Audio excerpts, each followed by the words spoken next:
Mga kasama, nagpatawag sa isa ka press conference ang municipal government sang La Castillana sa tunga sang mga kritisismo kag mga pagkwestiyon nga nagapalibot sa ila sini nga sanitary landfill nga mangin isa ka shared facility upod sa 8 kay banpa nga local government units sa 4th kag 5th district sang Negros Occidental.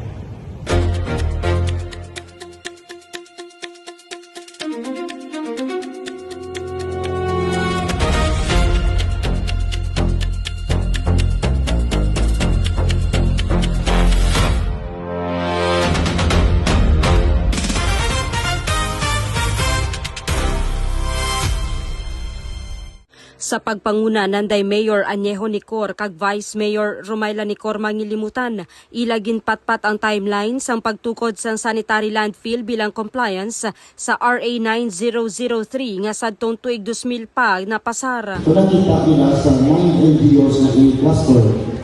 So nakita nila na ang barangay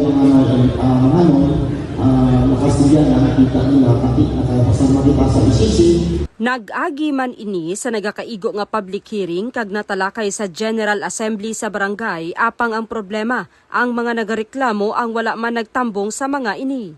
So kalabanan, ang mga naguro ang nagkasabat sa social media, kalabanan ng mga pagkakanti ng pamilya, mga profesional, alam ng sako kung hindi sila ka-join. So kung isa na as the leader of the town, gusto ko man dala na hindi ko kumuhian. Like for example, the 8 LGUs, something like kung kami, wala kami nag-loan, wala kami nangita through land banking, basta supong pag-districto ng implementar kami na nakapangita sa sanitary landfill.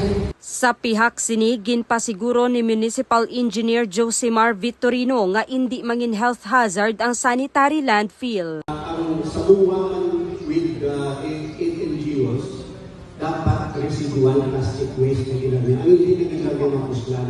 Ang DWP sa inisyal namin itong discussion, 1,000 per ton. Naibaluan nga magaula sang ila residual waste sa shared facility sa Sitio Hiniwaan, Barangay Manghanoy ang Pulo Pandan, Valladolid, San Enrique kag Pontevedra sa 4th District, kag Hinigaran, Binalbagan, Moises Padilla kag Isabela sa 5th District. Kasama mo sa Provincial Capital, Radyo Man, Prime Tihida, DYHB, Tatak RMN. Real news, real stories. Real news, real stories.